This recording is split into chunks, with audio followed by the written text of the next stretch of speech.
നമസ്കാരം. Raf talk ഫുട്ബോളിലേക്ക് അവർക്കും സ്വന്തം. വേൾഡ് കപ്പിന് മുന്നോടിയായിട്ടുള്ള സന്നാഹ മത്സരത്തിൽ പോർച്ചുഗൽ ചിലിയുമായിട്ട് കളിച്ച് ജയിച്ചല്ലോ. 2-1 വിജയമാണ്. അവസാന ഘട്ടത്തിൽ കപ്പേഡയുടെ ഗോളിലൂടെയാണ് ചിലി ഒരു ഗോൾ മടക്കിയത്.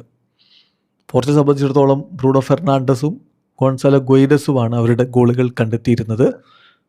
ക്രിസ്ത്യാനോ റൊണാൾഡോ ആദ്യ 45 മിനിറ്റാണ് അദ്ദേഹം കളിച്ചത്. അതിനുശേഷം അദ്ദേഹത്തെ സബ്സ്റ്റിറ്റ്യൂട്ട് ചെയ്തു.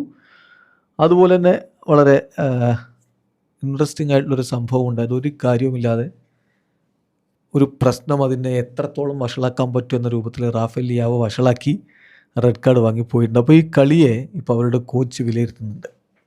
നമ്മളൊന്ന് പരിശോധിക്കുകയാണ് എന്തൊക്കെയാണ് കോച്ച് റോബർട്ടോ മാർട്ടിനസ് ഈ പെർഫോമൻസിനെ കുറിച്ച് പറയുന്നത്. അദ്ദേഹം പറയുന്നത്, ഞാൻ ഈ 2 പകുതിയും ഒരുപോലെ ഇഷ്ടപ്പെട്ടിട്ടുണ്ട്. ഫസ്റ്റ് ഹാഫിലെ പ്രകടനവും സെക്കൻഡ് ഹാഫിലെ പ്രകടനവും. പക്ഷേ കുറച്ചുകൂടി ക്ലിനിക്കൽ ആവേണ്ടിയിരുന്നു ഫസ്റ്റ് ഹാഫിൽ. പെനാൽറ്റി ഏരിയയിലേക്ക് ഞങ്ങൾ നല്ല രൂപത്തിൽ തന്നെ കടന്നു കയറി. പക്ഷെ അവിടെ ആ ഒരു പൊസിഷനിൽ വേണ്ട പോലെ താരങ്ങളില്ലാത്തൊരു സ്ഥിതി ഉണ്ടായി. ഇപ്പോൾ ക്രോസ് ബാറിൽ ഇറ്റ് ചെയ്യുന്നു, സെറ്റ് പീസിൻ്റെ കാര്യങ്ങൾ അതൊക്കെ സംഭവിച്ചിട്ടുണ്ട്. സെക്കൻഡ് ഹാഫിലാണെങ്കിൽ ഞങ്ങൾ വിജയിക്കാനുള്ളൊരു റിയൽ ഡിസയർ കാണിച്ചു.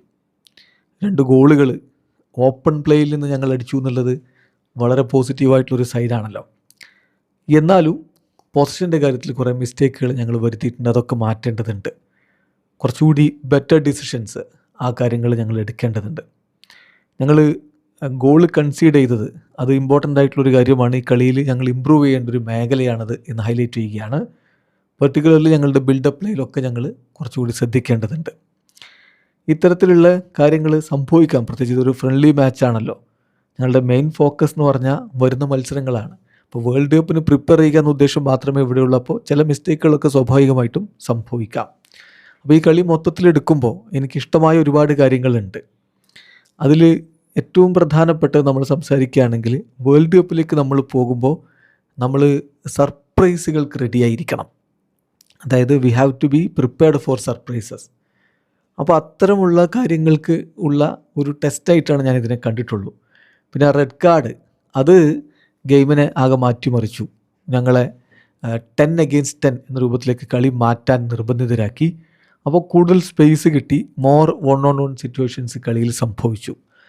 എന്തായാലും ഇത് നല്ലൊരു മാച്ചായിരുന്നു. കൊളംബിയക്കെതിരെ ഞങ്ങൾക്ക് കളിക്കാനുണ്ടല്ലോ. അപ്പോൾ അതിന് മുന്നോടിയായിട്ട് ഒരു ലാറ്റിൻ അമേരിക്കൻ ടീമിനെതിരെയുള്ള ഈ കളി നല്ലൊരു മാച്ചായിരുന്നു.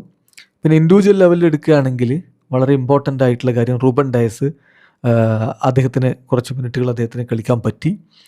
ഇൻഡിവിജ്വലി സെറ്റ് ബാക്ക് എന്ന് പറയാനുള്ളത് ആ ഒരു റെഡ് കാർഡ് മാത്രമാണ്. എന്തായാലും അടുത്ത മത്സരത്തിലേക്ക് ഞങ്ങൾ കൂടുതൽ മികച്ച രൂപത്തിൽ മാറുമെന്ന് പ്രതീക്ഷിക്കുകയാണ്. ഓവറോൾ വളരെ പോസിറ്റീവായിട്ടുള്ള കുറേ ആസ്പെക്റ്റുകളുണ്ട്. അതുപോലെ തന്നെ കുറച്ച് ലെസ് പോസിറ്റീവായിട്ടുള്ള കാര്യങ്ങളും സംഭവിച്ചിട്ടുണ്ട്. ഇൻ ജനറൽ ഞങ്ങൾ ഒരു ടീം എന്ന രൂപത്തിൽ ഈ കളിയിൽ വളരെ എൻകറേജിങ് ആയിട്ടുള്ള പെർഫോമൻസ് തന്നെയാണ് നടത്തിയിട്ടുള്ളത്. ഞങ്ങൾ ആ ഒരു കെമിസ്ട്രി ബിൽഡ് ചെയ്യുന്നത് സ്റ്റാർട്ട് ചെയ്തിട്ടുണ്ട്. അതുപോലെ തന്നെ ഈ മത്സരം വിജയിക്കാൻ പറ്റിയല്ലോ. അപ്പം കുറച്ച് അൺഎക്സ്പെക്റ്റഡ് സർക്കംസ്റ്റാൻസസ് ഒക്കെ ഉണ്ടായാലും ഞങ്ങൾ വിജയിക്കുകയും ചെയ്തല്ലോ. സെക്കൻഡ് ഹാഫിൽ കൂടുതൽ സന്തോഷം നൽകുന്നുമുണ്ട് എന്നാണ് കോച്ച് റോബർട്ടോ മാർട്ടിനസ് ഈ കളിയെക്കുറിച്ച് വിലയിരുത്തിക്കൊണ്ട് ഇപ്പോൾ പറഞ്ഞിരിക്കുന്നത്. വീഡിയോ അവസാനിക്കുന്നു. ഫുട്ബോൾ ലോകത്തെ കൂടുതൽ വിശേഷങ്ങളുമായി റാഫ് ടോക്സിൽ എത്താം.